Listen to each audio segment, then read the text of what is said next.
Thank you. That was a lot more than I thought. All right, some of you have had a chance to look at the rib and see who our fabulous speaker is today. Her name is Dean. That's her first name, Lolita Buckner Inniss. I know that because I was in law school and the dean's first names were always Dean. She had an intriguing title for her talk today, and she said law school in 21-23. So she is thinking about law school in 100 years, and I think all of us could take a page out of that notebook, and I'm really interested to hear what that is, because there are a lot of lawyers in this room who probably have questions about why the bar isn't taught in law school, for example. I'm just saying, I'm not saying that would be my question, but it could be. And law school in CU has a long and storied tradition and some amazing graduates. We have some in the room. And we can't wait to hear what you have to say. So come on up and let us know.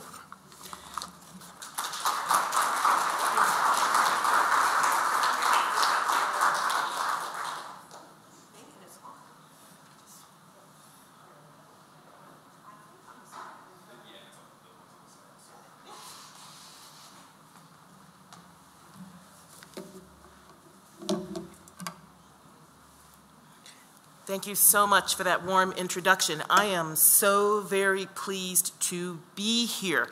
I had a chance to briefly meet with some of you here, and let me just say it's a pleasure, and I very much look forward to following up with some of those brief introductions. Well, as some of you may know, I am a relatively new dean at the University of Colorado Law School. I am in my second year, and I can say that almost 2 years feels like 5 years, but not in a bad way. Here's what I mean by that. As I've said to a lot of people over this time that I've been here, and I started on July 1, 2021, this has been probably the hardest job and the best job I have ever had. I have been a law professor for many years before taking up leadership positions. Immediately before coming here, I was the vice dean at SMU Law School in Dallas, and before that, I had leadership positions around the country, mostly while serving as a full-time faculty member. This has been really a set of unique challenges and opportunities, because when I came into the University of Colorado Law School, we were, as we thought on my very first day, July 1, 2021, at the end of the COVID pandemic. And just a month later, that, of course, proved not to be true. And so one of the first things I had to do was to learn to be very, very nimble, more nimble than I had ever been, in order to rearrange programs from what we had envisioned. And that ability to move really quickly is emblematic not just of me, but of a lot of my faculty, staff, and students at the University of Colorado Law School. And that actually is sort of at the foundation of what I'm going to talk about today, which, as you heard, is Law School 21-23. A little bit about me. You saw, and I can't move, I'm just going to step this way. You saw some of that on the earlier slide. This is my second year here. I am the 17th dean of the University of Colorado Law School. I am the first black dean, and I am the second woman dean. A really fun thing, I had a chance over the last several months to engage with Betsy Levin, who some of you might know and recall. She was a faculty member at CU Law and was the first woman dean who served 40 years before I did. And she has been a remarkable mentor for me in terms of the wisdom that she is sharing. I think you've seen a little bit about my education, etc. Let me just say, I am a Los Angeles native on my mother's side, or part of my mother's family. I'm a fourth-generation Angelino. And that's a summary of my talk. I'm going to go back to that. But let me also say this. I am also sort of a Coloradan on my father's side. My great-great-grandfather came here right after his service in the U.S. Civil War. He was at Appomattox. He fought there. He was at the courthouse. It's noted in his record. And when he was leaving, somebody said to him, you know, that new place, Colorado, is a great place for colored people, so he made his way here. He got here, that actually proved to be reasonably true, because as is perhaps not surprising, there was lots of work here. He was what was known then as a cowhand, and so he rode circuit from here to New Mexico, through Texas, doing lots of work, always coming back to this Denver area. He was here for some years before he wanted a wife and realized there weren't that many black women here, so he went back east, brought back my great-great-grandmother, who said, I'll come if you bring my entire family, and so they loaded on a wagon, came back here. The last of my ancestors to be born here was actually my grandmother, who was born in 5 Points on Clarkson Street. Some of you might know that area. And so that's a long way of saying, I am so glad to be sort of home again, because they were here until about the 1920s. So, going back to my talk, one of the things that perhaps is not clear about my background, if you look on the website, is that a large part of the focus of my work is legal history. I love thinking about the past. I also really love thinking about the future. And in fact, maybe my favorite genre in fiction is science fiction, mostly because a lot of times it has to do with imagining other worlds and with time travel. And so that might seem an odd perspective to have on being a law school dean, but I assure you, one of the most important things that I do in the course of my work is to think about what is law in general going to be like? What is the law school going to be like? And what is lawyering going to demand in 100 years from now? So, a little bit about the University of Colorado Law School. As many of you know, it was founded in the 1890s here in Boulder. That's one of the early buildings. Over there is the Wolf Building, which is actually the 5th building that we have had the chance to occupy over the course of our history. And the thing about the University of Colorado Law School, and I think a lot of people might not recognize this about our institution because we're, first of all, very Western, and for whatever that means for people, we are actually one of the institutions in this country that was at the foundation of what I would call the traditional and fairly classical law school movement. So, for example, we were charter members of a lot of national law school institutions. We were one of the places in this country where you came when you wanted an outstanding institution, though of course not education, that is. Lots of the people that came here, of course, were people right from our region and often from our state. So, what was law school like in 1923? Because when I think about going 100 years ahead to envision law school, I first had to stop and think about what law school was like 100 years ago.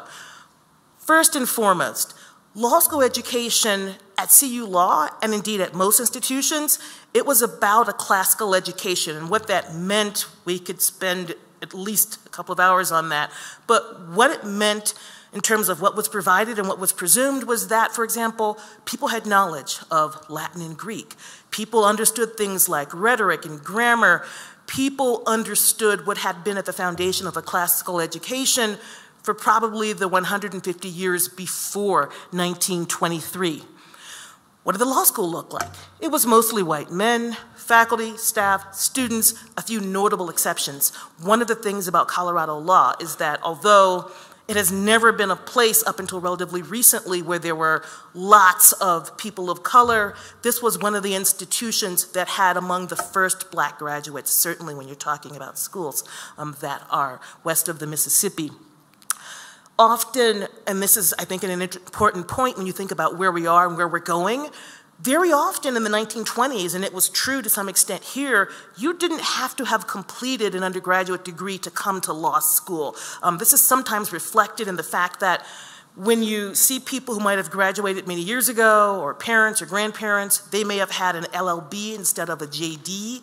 That's because for a quite long time in this country, you could enter law school without having that undergraduate degree, and your law school was your bachelor's degree.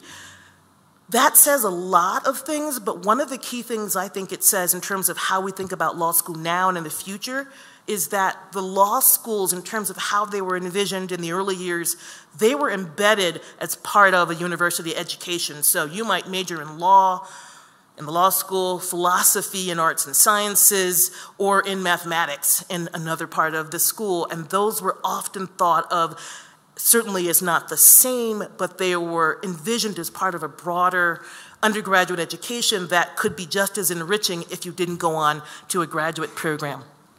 The case method dominated, and I think for many of you lawyers in the room, you know what I mean. Very often law students read lots and lots and lots of cases. They are sometimes expected to stand and deliver, to recite on them, even know all of the facts, the outcome, the holding.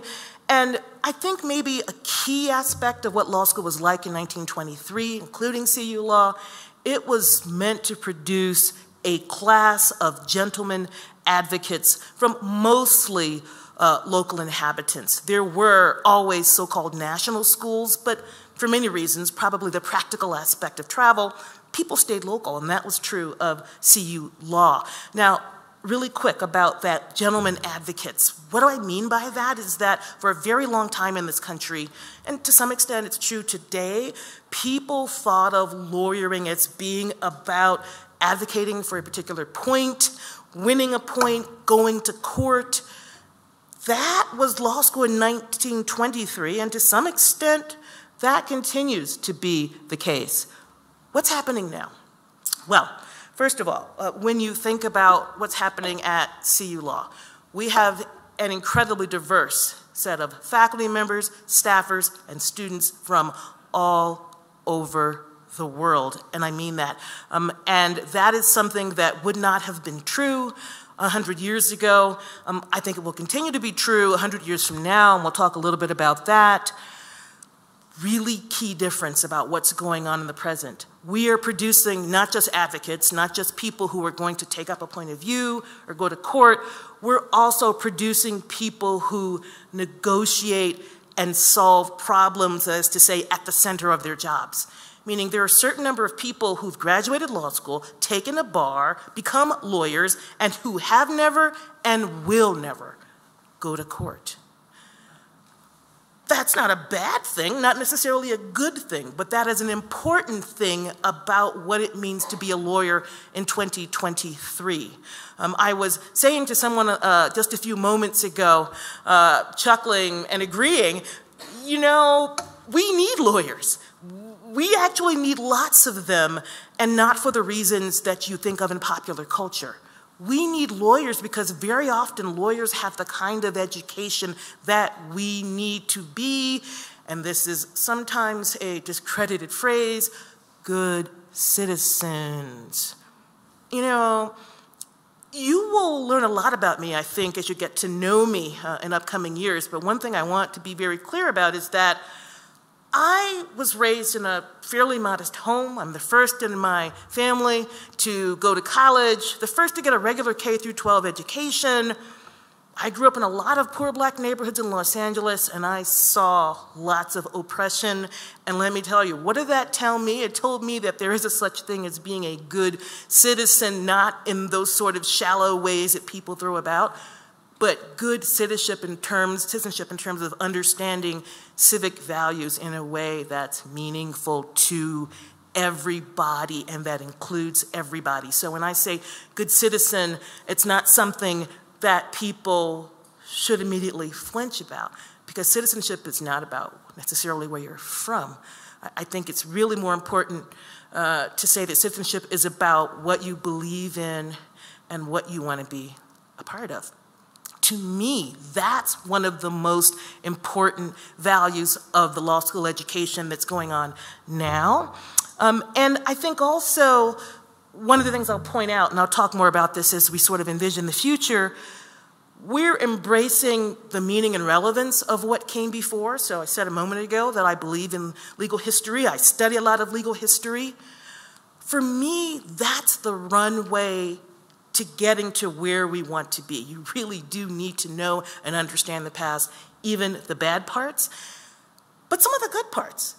Let's take for a moment that I just said in 1923, it was often common for people to obtain a law degree as a first and perhaps only degree after law school and go out and practice. One of the things that was good about that, and don't get me wrong, I think we have enhanced the scholarly aspects of law tremendously by requiring, as we mostly do, an undergraduate degree before a JD degree. But when we broaden the possibilities for learning about law right after high school, what we do is we create a broader class of good citizens. So what are we doing to make that happen right now at Colorado Law in 2023? We have multiple types of law degrees.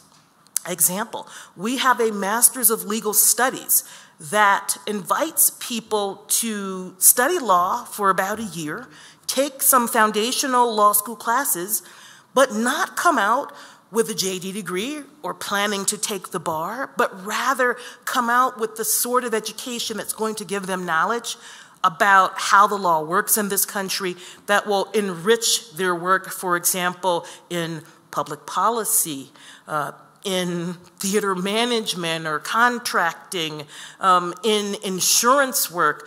We have, in short, broadened the way that we define and understand a law school education, which in some ways is not new, it's old. We always envisioned, at least at various points in our history, that a legal education wasn't just about many, many years on the ground studying. It's a set of information that we want everybody to have.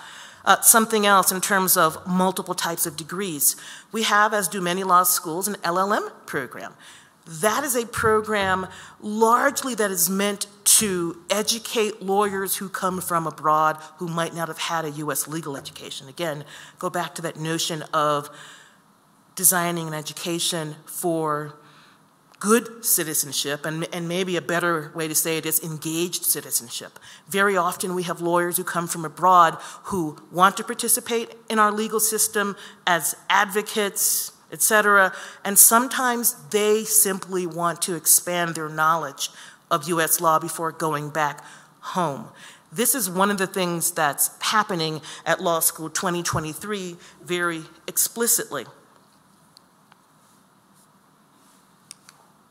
So, what do I mean when I think about Colorado law and law school in general, and I say, what's going to be happening 100 years from now? Well, let me pause for a minute. Go back to 1923. Some of us have grandparents, parents, great-grandparents who were alive and rocking around at that time. Think about what they thought about lawyers and maybe law school if they thought about it at that time. When we envisioned what a legal education and lawyering looked like, it was probably pretty static, and that's because the snapshot, if we could take a snapshot of what society was like in 1923, we didn't necessarily envision that many changes. People probably figured or hoped that we would always be as prosperous or more prosperous than we were as a country. People probably figured, and imagine it's 1923, people figured we were done fighting major wars. Remember, what was that? World War I? That we were supposed to be done. We didn't envision what was happening even, or going to happen even 20 or 25 years after that in terms of how society would be radically reshaped, much less imagine what was going to happen in 100 years. And so again, the legal historian in me says, if I'd been on the ground, if I could, no, better, the sci-fi fan in me, if I could go back in time to 1923, knowing what I know now, what would I do? Buy lots of land, okay, there's that. But besides that, one of the things that I would do, knowing what I know now, is to understand that society would be undergoing significant, major, let's call it radical changes in ways that if you really thought hard about it in 1923, you probably could have guessed that more women would have more opportunities, more people of color would have more opportunities, that cities, urban areas, wouldn't necessarily be the centers of our universe, right? So If you look at 1923 in Denver, Los Angeles, and Philadelphia, no one would have imagined that people would prefer to live just outside of those places 100 years ago.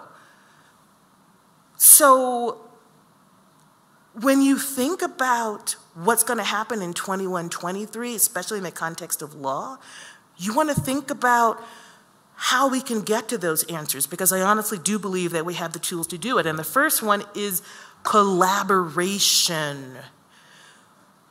We're doing that in this room today. In fact, maybe the Rotary Club, from its inception, is probably one of the first collaborative organizations. The idea of bringing people together and talking and bringing in new people. This is really how we not just envision the future, this is how we make the future. People talking and sharing ideas. Now, collaboration is an important thing to think about, both in the present day law school, the past law school, and especially the future law school. Because for those of you who are lawyers in the room, if I say collaboration in the context of your legal education, some of you might say, yeah, I had a study group, and honestly, I was trying to get the A because there are only so few to go around. That's still true. That, I would say, is one of the problems with law schools. Historically, we haven't necessarily promoted strong values of collaboration among the student body themselves. Sure, places like Colorado Law are actually famously collaborative. In fact, if you look up in indices like Princeton Review of Law Schools, you'll see we are one of the places students love to come because we are reasonably collaborative. But that's not been a value for us for at least the last 100 years. What I'm saying to you is that when you envision the law school 100 years from now, that actually has to be at the center of the curriculum and at the center of the practice when you get out. So that's one thing. Sort of true in the present, it's got to be at the center in the future. What else? International engagement, and I've got that sort of in brackets. I said a moment ago that when people were coming to law school in 1923, including CU Law, they were often reasonably local, maybe from the region. They probably were planning a practice and a professional life not too far from our campus. That's still true for a lot of our students. And by the way, I will note that about 70% of our students come from outside of Colorado, and guess what? Most of those people stay, they don't leave when they graduate, and that is a testament to the wonderful work we're doing. But here's the thing, it's also a testament to the fact that in 2023, you can be in Colorado and practice in the nation and in the world, thanks to the miracles of things like remote work, etc. So we will, if it were 100 years from now, and I were planning for that, I would build, and in fact, one of the things we've been doing with our hiring and our programming, we are building a more explicitly national and international curriculum. So of the, right now, 6 new law professors that we're about to welcome, and that's the largest class of new professors I think ever in the history of this school. We usually hired them more singularly. We're building a set of people, many of whom have international and strong national credentials, because we want our students to prepare themselves for the world out there, whether they are right here in Colorado practicing or anywhere else. There is a decided fact that you are a citizen of your town, of your state, and of the world all at the same time. And I think that's true with lawyering, and that's definitely going to be true in 21-23. Technological expansion. Now, that one's interesting. I think a lot of you recognize that when we talk about law and technology, we are often talking about the explicit use of technology in the course of practicing or in the course of studying law. I'm also thinking, however, about the way that we deploy tools so that more people have access to the law and its power and its meaning, whether that is being able to more quickly write briefs or being able to go through lots of data. We've seen even just in the past 30 years that this has changed law practice. My very first law firm job was in Los Angeles as a summer associate, where they put me in a room and they said, go through all this discovery. The only thing that fit in there was the paperwork, the desk, and my body.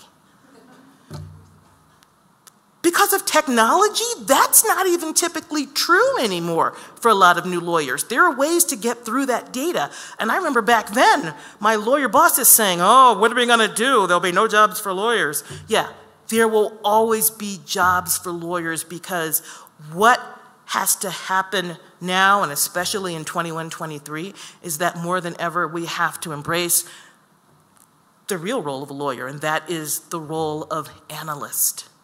No amount of programs like ChatGPT, and I know some of you are familiar with that. I've actually used it, the one that sort of writes essays for you. There is nothing to fear. It does not analyze anything. It's terrible at it.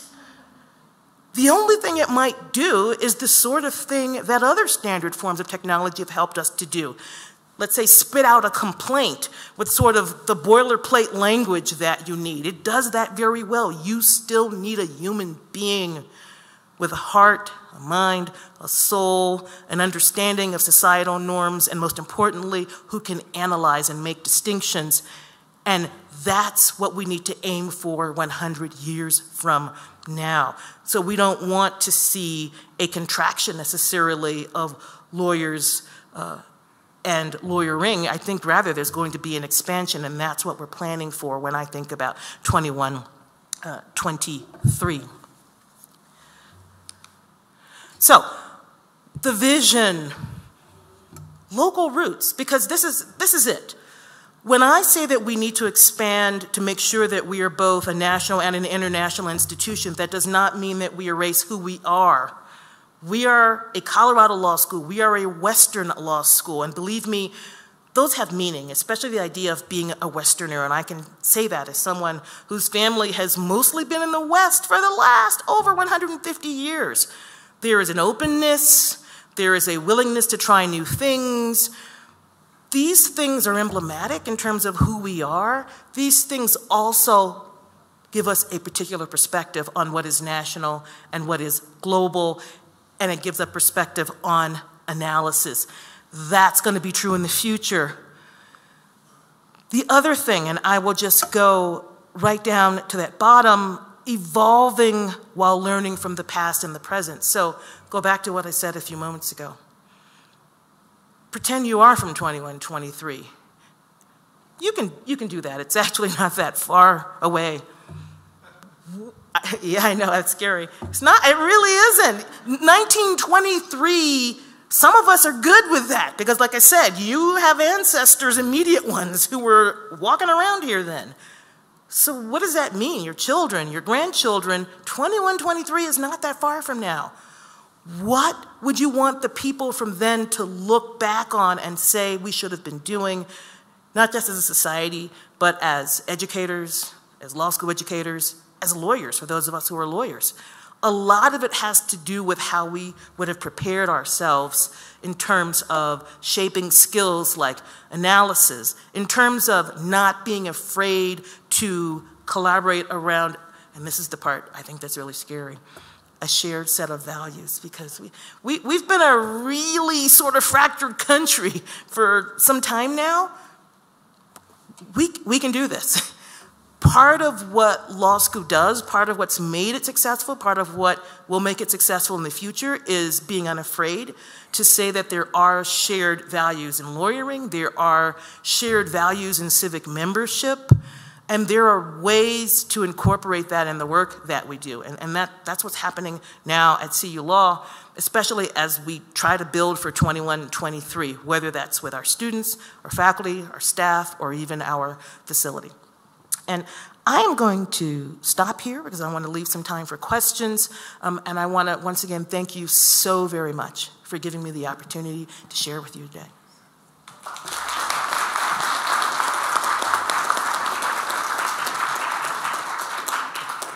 Dean, thank you so much for coming to speak with us. I'm curious, you made that point about ChatGPT, and we've all seen the news that it was a mediocre law school student, but nevertheless, it's an evolving technology that we know is changing. And you talked for a moment about discovery tools, right? Mm-hmm. So I'm actively litigating these days, and we have optical character recognition that will identify the words, and then we have AI that actually will identify, after some lawyers start to code it, will find the good documents and float them to the top.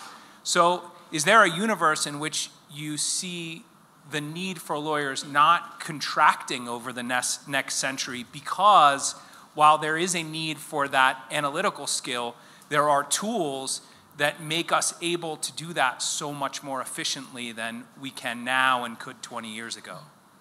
Thank you so much.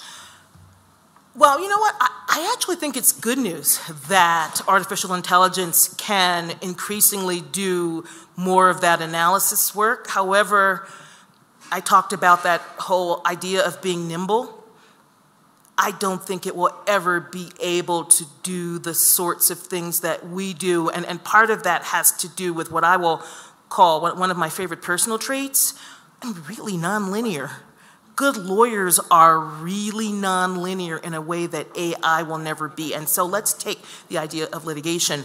I remember my very first trial. I started my career as an assistant prosecutor in New Jersey. And I remember being up just for nights and nights before having to do that opening statement to the jury. And I said to myself, you know what? I have to turn to something that I know best. And one of the things that I happen to know best is my hobby in old movies. And one of my favorite movies is this movie called Stage Door, if you've ever seen that. And there's this famous scene, and I remember I opened with that in talking about a multiple felony drug trial. The jurors were entranced. No ChatGPT could have recalled the way in which the film Stage Door informed what was going on in a multi-count, drug trial. Lawyering will not contract because of GPT. I think it will expand, but it will expand in different ways, and it'll actually probably call upon us to engage more with that human nonlinear piece that I think it would be hard for machines to do, except to the extent we explicitly tell them to do. And even if we said, use popular movies from 1930, the programming is immense. No program works the way the human mind does, even in terms of its random recollections that often inform the work we do. So I don't think we're in danger. Thank you so much. 2 quick questions. What is the male-female ratio currently in this class? And then also, do you have a track of space law, which is definitely going to be part of the future and now, and goes beyond national and international? Thank you. Right now, our male-to-female ratio, or let's do the other way, our female-to-male ratio, there's slightly more women than men, and that is actually a new thing both for CU Law and for most law schools. Increasingly, more women are coming to law schools, and that partly has to do with what I mentioned earlier, and that is the fact that there are many more ways to do lawyering. You don't have to be, for example, someone who's an advocate or litigator who's tied up 90 hours a week. There are different ways and modes of working, and because so much more of the work is transactional or negotiations, that does leave more room for women to work in ways that they might like to, and still, for example, have families. Space law, we do not have a specialty on that. Do I envision it? I'll be candid. Probably not soon, because I think one of the important things that we do at CU Law is to focus on relatively few specialties. So, for example, at least going into the near future, we will continue to focus on Indian law. We will do the environment, water, etc. But let me say this, when it comes to things like environmental issues, I have no doubt, for example, that there will be implications for space law, especially as we think about what does it mean to do interplanetary exploration in terms of the environment and the need to do that. So no, not explicitly on space law. We have time for one more question from Glenn online. Would you like to unmute yourself, Glenn? Okay, yeah, hi Dean Lolita. This is your colleague, Dean Glenn. Glenn Coots, hi. I'm actually in Florida with my mom who is ill. She's doing better, she's gonna be fine, but I really appreciated your talk. The question I had was whether you see the law and legal profession as a centralizing force in American society or a decentralizing force. It depends upon what you mean by centralizing or decentralizing. Let me just say this. I think there are times when decentralization is useful, especially when it means that there are groups of citizens who can form small collaborations and do work on a local level, even a national level. However, I think if you mean is law one of the tools that's going to bring us together to do what I just described as having a set of shared civic values, I absolutely think law and a legal education can do that. I spent a lot of time when I was a law professor, more time than perhaps I ought to have had to spend, telling students about things like the tripartite government, the ways that we do law and governing and politics in this country, because very often students have not been told those things explicitly, at least not explicitly and neutrally. And I think it's really important that law schools, though there are so-called conservative schools and so-called liberal schools, I think there's also just such a thing as a neutral legal education that is meant to get people on the same page in terms of what we understand. So yeah, I would say if I had to pick one of those two you gave me, centralizing, decentralizing, I'd see law school as probably a tool for bringing us together to think about shared ideas and shared values that we all agree matter in this country. As I think you were warned, Boulder Rotary gets the last word, and I was asked to offer the last word. I was struck by the fact I think one of the questioners, and you commented about environmental law. Well, no one in the room will believe it, but I graduated from law school 50 years ago. I was 6 years old. But I actually was one of the guinea pigs in a class that was entitled Environmental Law. And no one had ever heard of it. No one thought it would ever go anywhere. It was just a harebrained scheme of one of my law professors who thought, well, let's try something called environmental law. Go forward 100 years, we can't begin to think about what the classes are, whether it's space law or things we can't even imagine. But one of the things that I have learned in 50 years is that the law evolves, and it needs to evolve. And it's great to see you and your colleagues and the law school looking forward and trying to evolve and trying to move the law in a way that benefits society, where we all become citizens of the same country, a shared citizenship. And for that, we all thank you and applaud you and wish you the best of luck in your work. Thank you so very much. One other mission that Rotary has is the eradication of polio. For the last 30+ years, Rotary, along with the Bill and Melinda Gates Foundation and others, have been working to eradicate polio around the world. We've gotten very close. We seem to linger right on the edge of eradication of polio. We're hopeful that we're going to get it done very soon. But in your honor, we would like to donate 100 doses of polio vaccine to the effort and hope that in a small way that honors you and your colleagues and the work you're doing. Thank you very much. Thank you so very much.